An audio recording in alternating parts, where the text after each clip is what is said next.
diserang musuh yang berasal dari negeri Cina. Akibat peperangan ini, rakyat Medang Kamulan hampir habis dibunuh musuh. Dalam keadaan susah dan bingung, Raja Sang Hyang Tunggal memohon kepada Yang Maha Kuasa supaya diberi pertolongan. Akhirnya pada suatu malam, raja pun bermimpi bertemu dengan seorang tua yang berkata bahwa di sebuah pulau yang bernama Maduoro terdapat anak muda bernama Raden Segoro. Raja disuruh minta pertolongan kepada Raden Segoro bila ingin menang perang. Keesokan harinya raja memerintahkan patihnya untuk membawa beberapa perahu dan prajurit untuk meminta pertolongan Raden Segoro. Sesampainya di tanah Madura, pada awalnya prajurit Medang Kamulan ini ingin membawa paksa Raden Segoro ke perahu. Namun di situ terjadi keanehan, yaitu para prajurit itu seluruhnya lumpuh, tidak punya daya, dan terjadi tiupan angin yang sangat kencang yang ingin menenggelamkan perahu-perahu itu. Akibat kejadian tersebut, akhirnya patih kerajaan Medang Kamulan minta ampun kepada Raden Segoro dan ibunya. Ibu Raden Segoro selanjutnya memanggil Kiai Poleng. Kiai Poleng datang dan matur kepada ibu Raden Segoro supaya Raden Segoro bisa dibawa ke kerajaan Medang Kamulan untuk membantu peperangan melawan tentara Cina. Raden Segoro pun berangkat bersama rombongan itu dengan membawa pusaka tombak Kiai Nenggolo. Kiai Poleng pun ikut serta, tetapi tidak menampakkan diri kepada orang lain selain kepada Raden Segoro.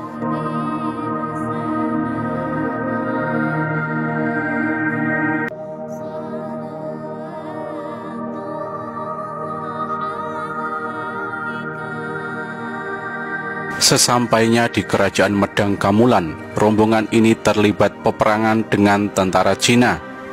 Raden Segoro bertempur luar biasa dengan didampingi oleh Kiai Poleng. Dengan menunjuk saja tombak Kiai Nenggolo ke arah musuh, musuh pun menjadi sakit secara mendadak dan akhirnya berusaha meninggalkan kerajaan Medang Kamulan dan sebagian besar binasa. Dengan kemenangan tersebut, raja membuat pesta besar-besaran dan memberi penghormatan kepada Raden Segoro. Raden Segoro juga diberi gelar Tumenggung Kemet oleh Raja Medang Kamulan.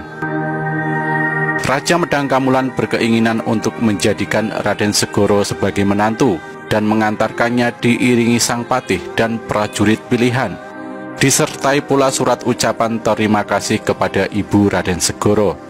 Raja bertanya kepada Raden Segoro tentang siapa nama ayah Raden Segoro. Maka Raden Segoro pun menjawab bahwa masih akan menanyakan hal tersebut kepada ibunya.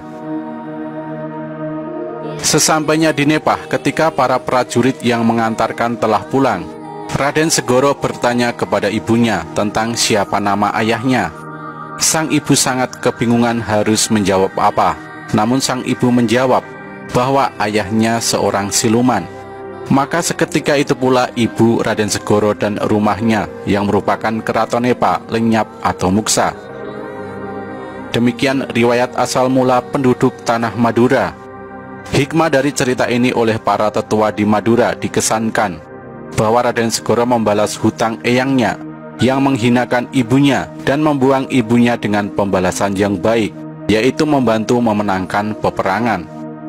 Selanjutnya diceritakan bahwa Raden Segoro sebagai orang siluman di kemudian hari beristri Nyai Roro Kidul.